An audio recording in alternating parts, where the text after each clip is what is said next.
C'est dans le livre des Actes au chapitre 2. Et nous voyons là-bas l'événement. Alors Pentecôte, c'est un événement qui a eu lieu après l'ascension.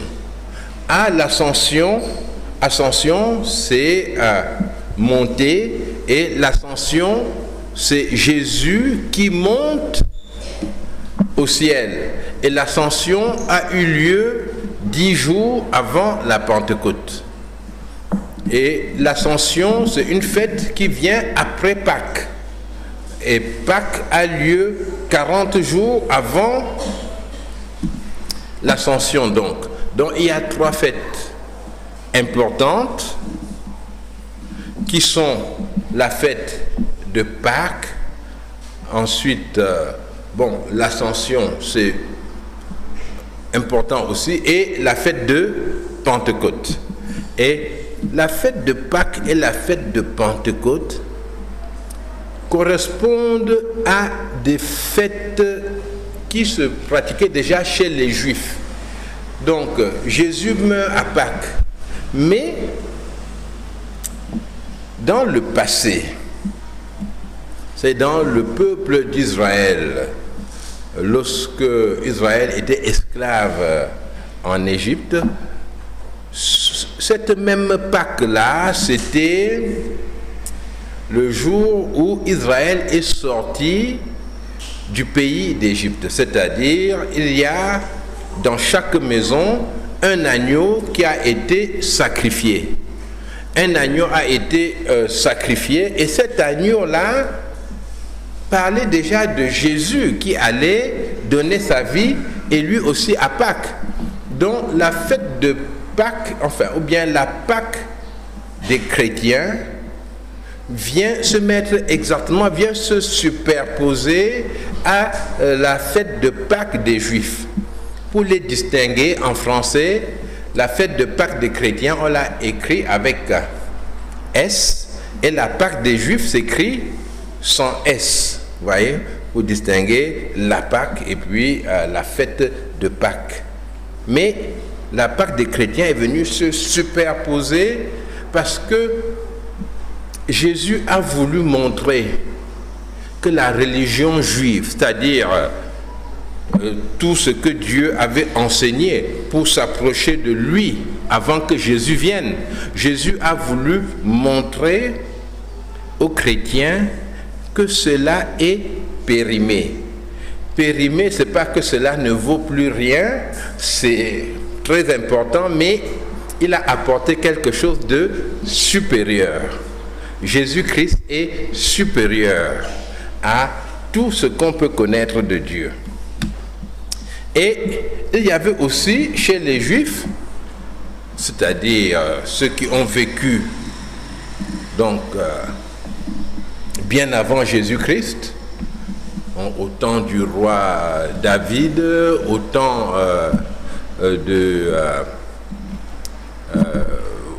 roi Ézéchias, tous ces rois-là, et il y avait une fête que Moïse avait instituée, c'était la fête de Pentecôte.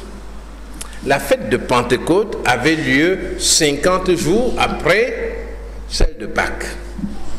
Et la fête de Pentecôte, c'est aussi appelée la fête des récoltes.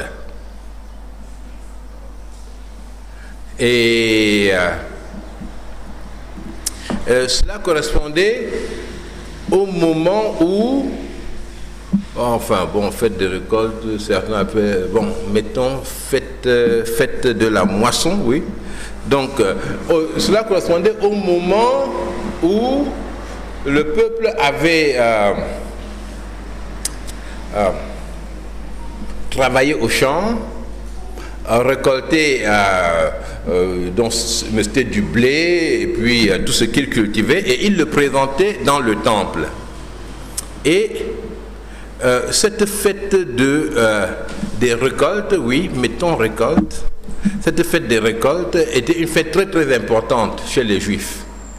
Et beaucoup de gens se retrouvaient même à Jérusalem pour la fête de récolte.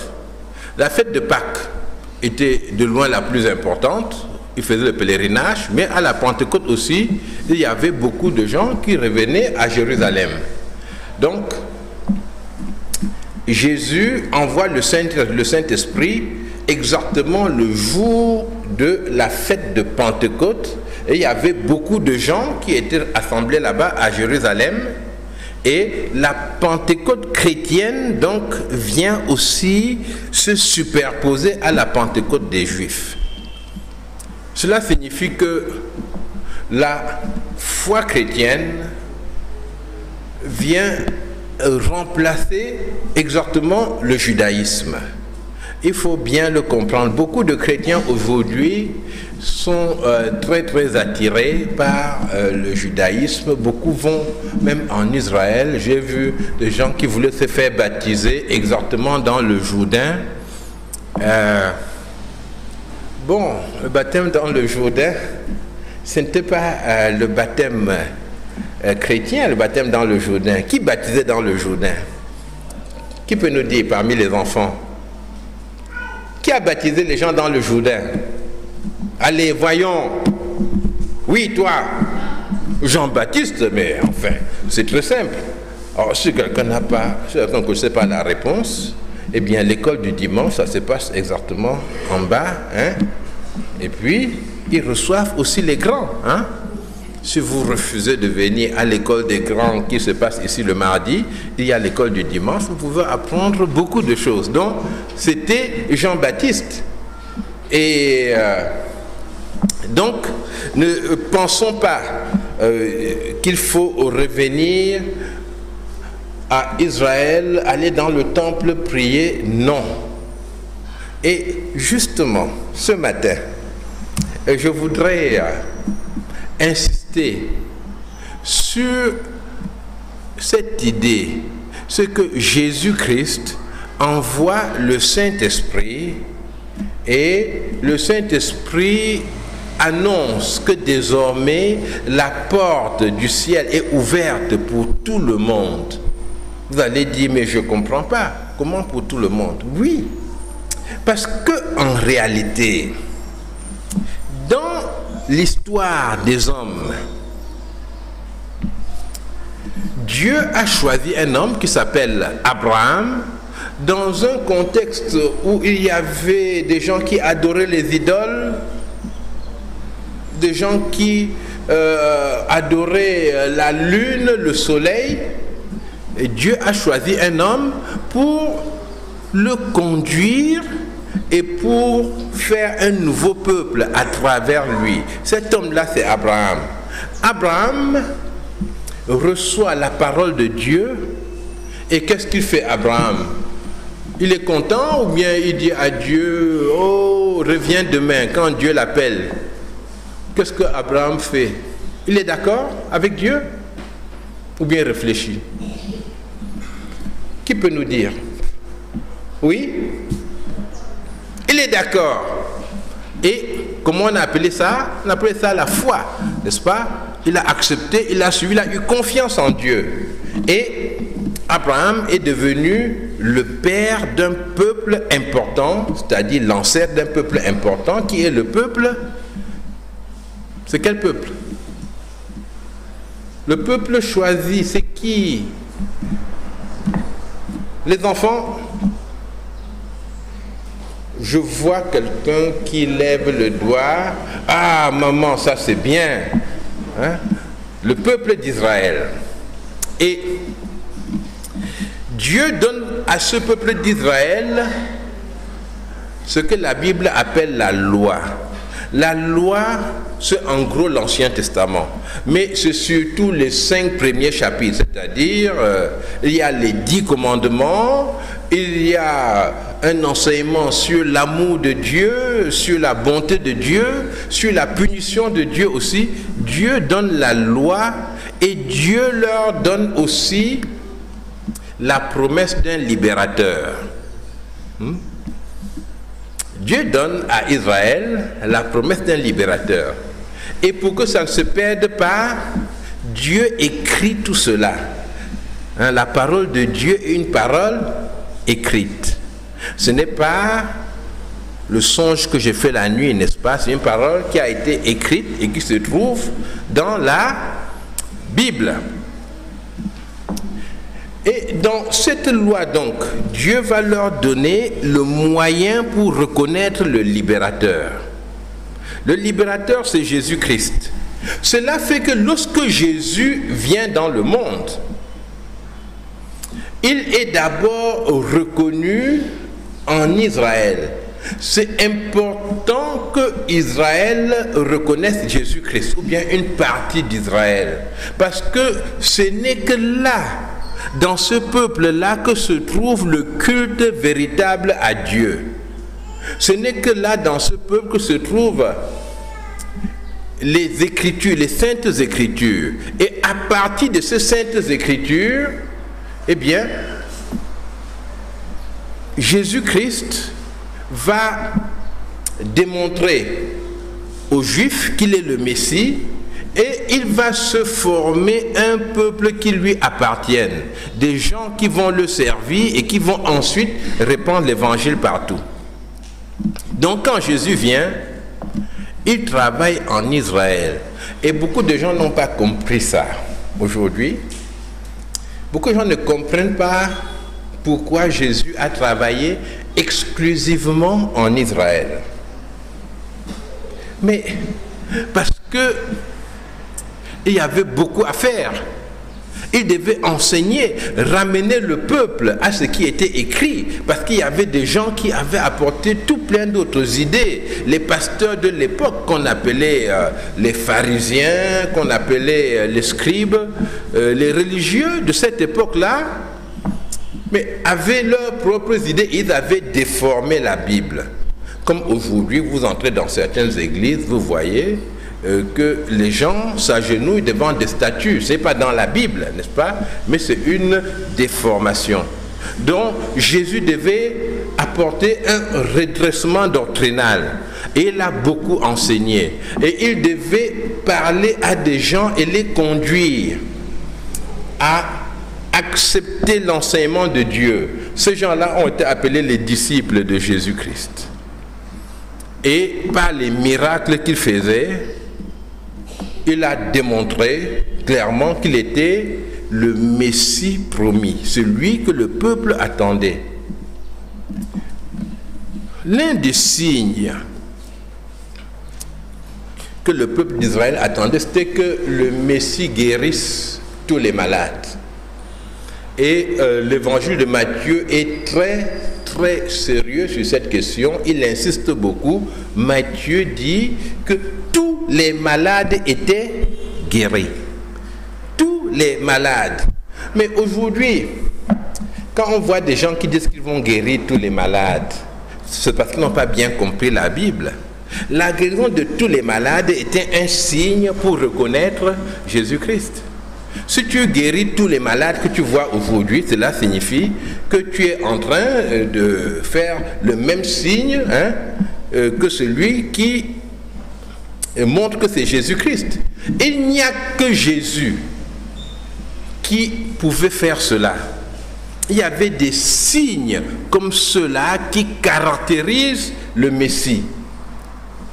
Et le Messie a travaillé en Israël, il a été arrêté par ceux qui déformaient la doctrine, par les gens qui n'étaient pas contents, parce que le peuple, en se tournant vers Dieu, s'éloignait d'eux. Il y avait des gens qui vendaient leurs services.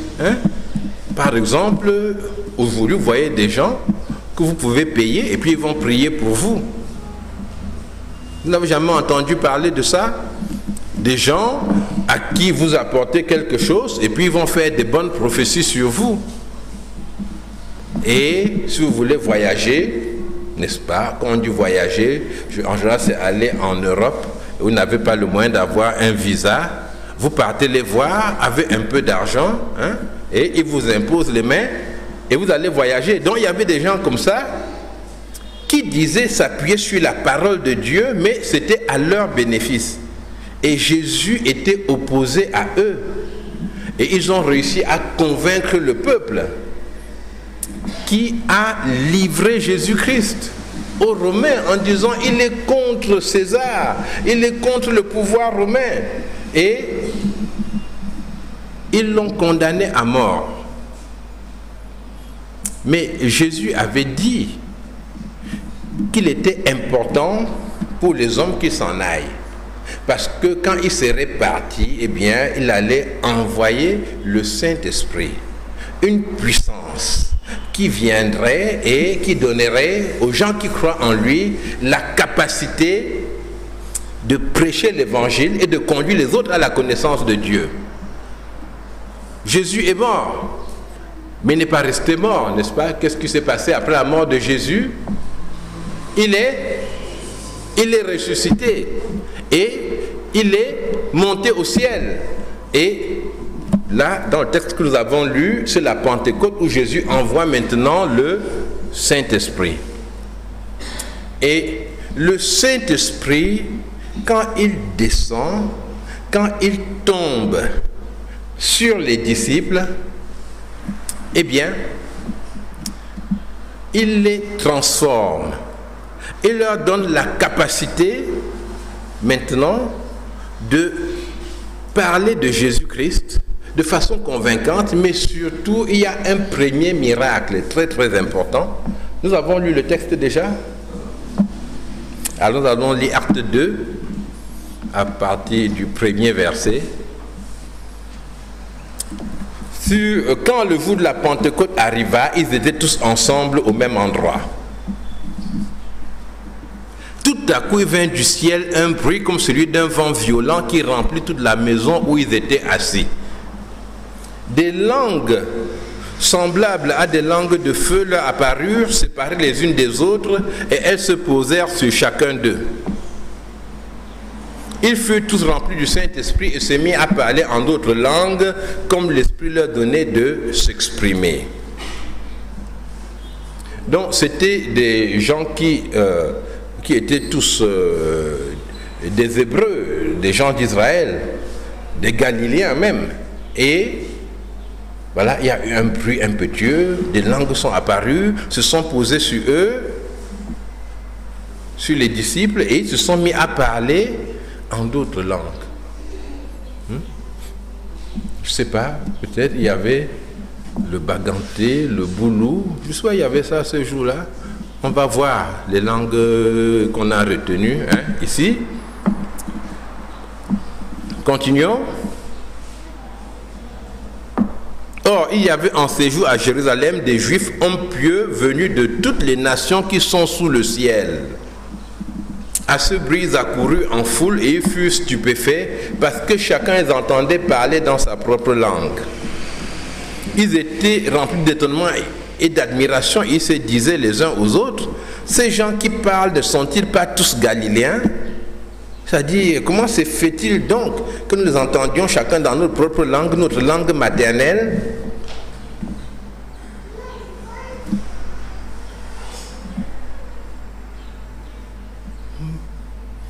C'est fini, ta Bible s'est arrêtée là-bas.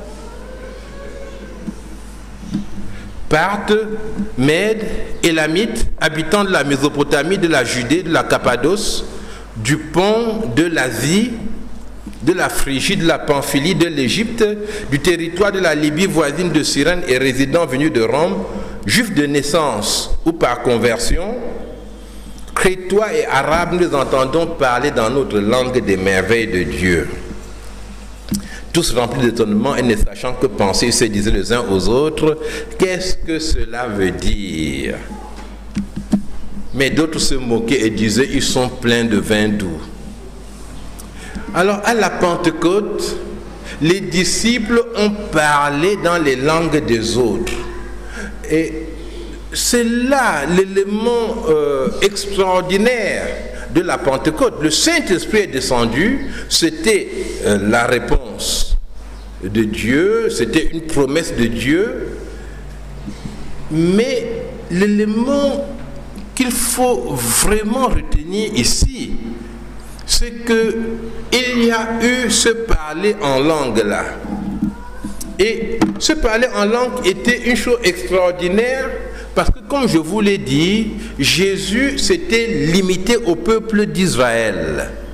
Même quand il y a eu des Grecs qui sont venus et qui ont dit nous voulons voir Jésus, ils ont dit à Philippe.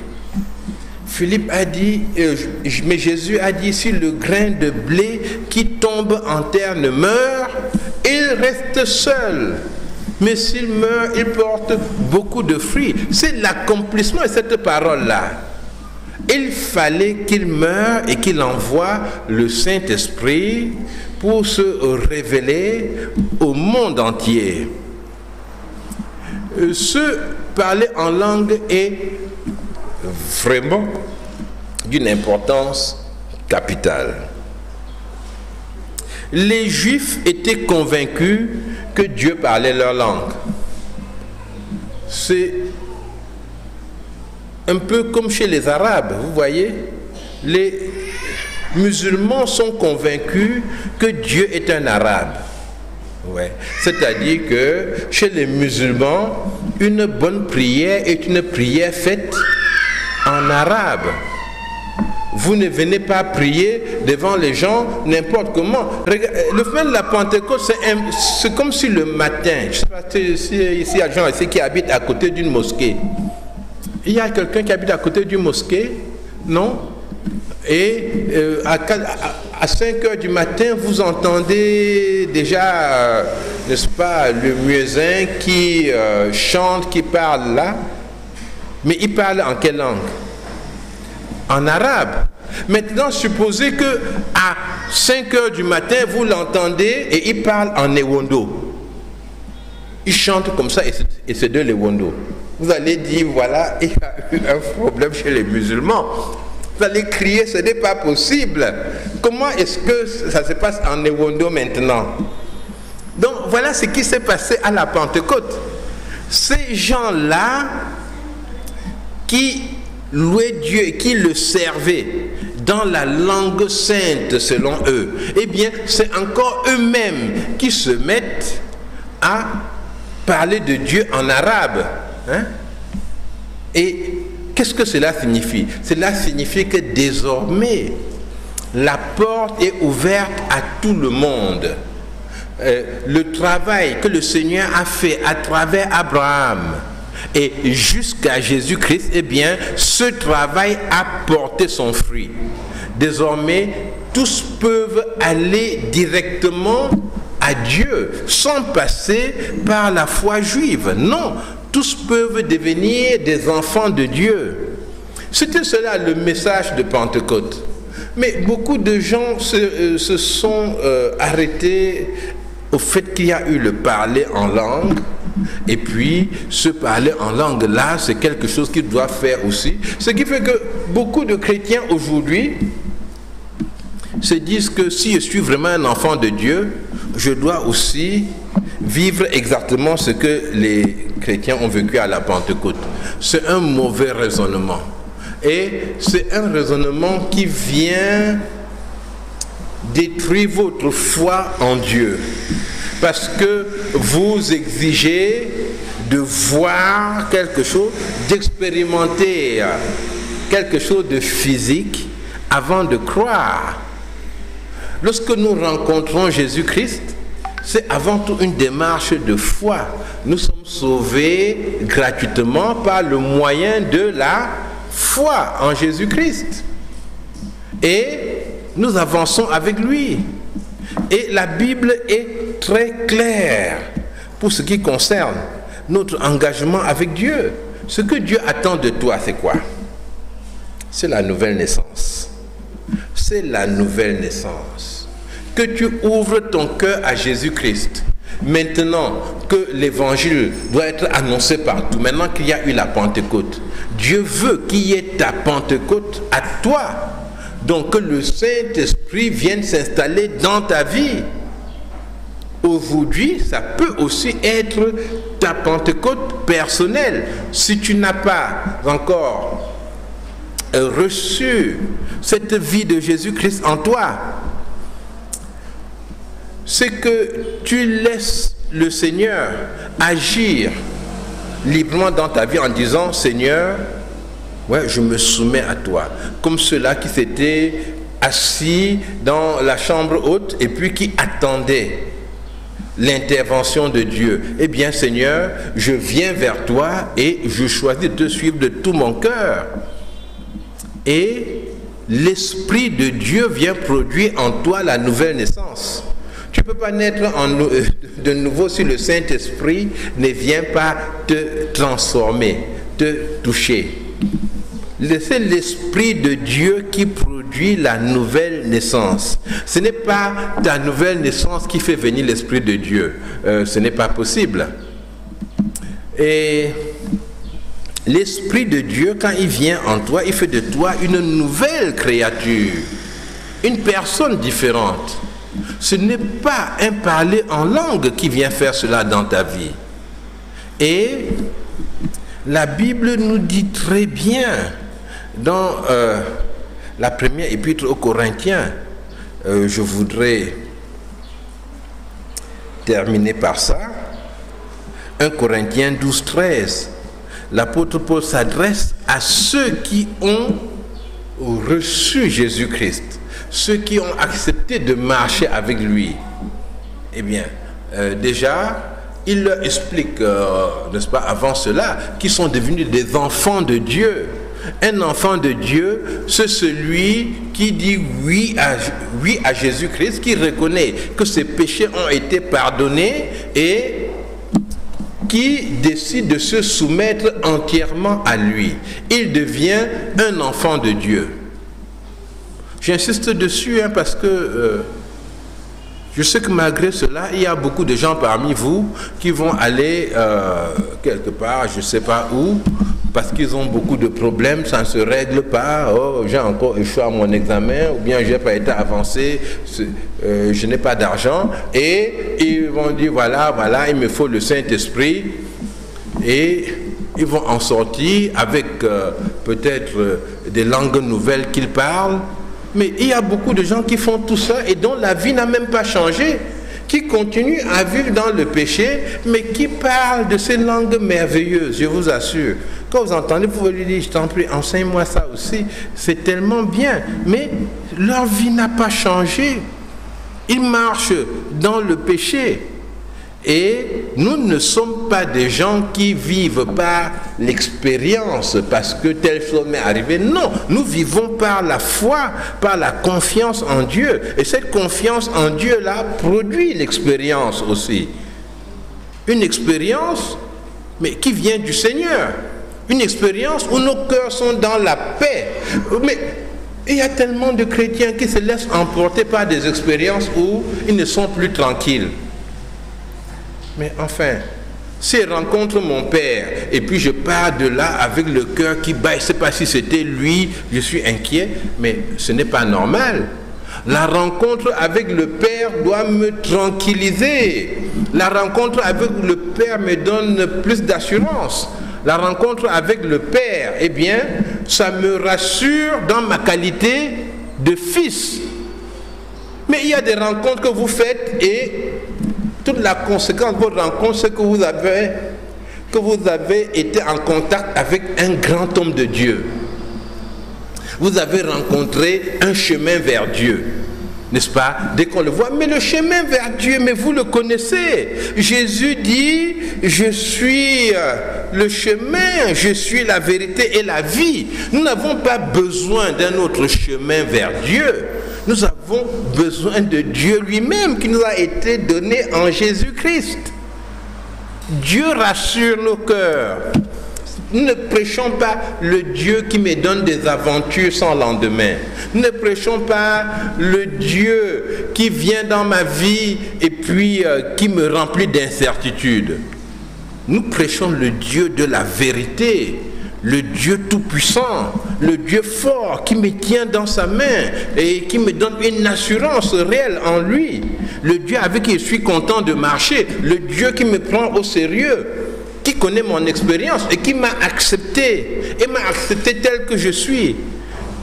Pas que tout ce que je fais plaît à Dieu, mais le Dieu qui me transforme chaque jour, le Dieu qui m'utilise, qui me conduit, qui me garde. Et 1 Corinthiens 12, 13 dit, nous avons tous en effet été baptisés dans un seul esprit pour former un seul corps, soit juif, soit grec, soit esclave, soit libre, et nous avons tous été abreuvés d'un seul esprit. Donc, le baptême du Saint-Esprit, pour un enfant de Dieu, c'est une expérience du passé. Vous ne verrez pas de passage dans la Bible qui dit « Soyez baptisés du Saint-Esprit », le disant à des chrétiens. Non, soyez remplis du Saint-Esprit, oui, ça on va le lire. Mais nous avons tous en effet été baptisés. Nous avons été plongés, c'est ça le baptême. Et nous avons été baptisés, et dans quel but? Pour former un seul corps, pour marcher ensemble les uns avec les autres, pour former la famille de Dieu. Voilà, je ne voudrais pas aller beaucoup plus loin, sinon ça deviendrait une étude biblique, n'est-ce pas, hein? Et que le Seigneur vous bénisse. Je souhaite à chacun une joyeuse fête de Pentecôte.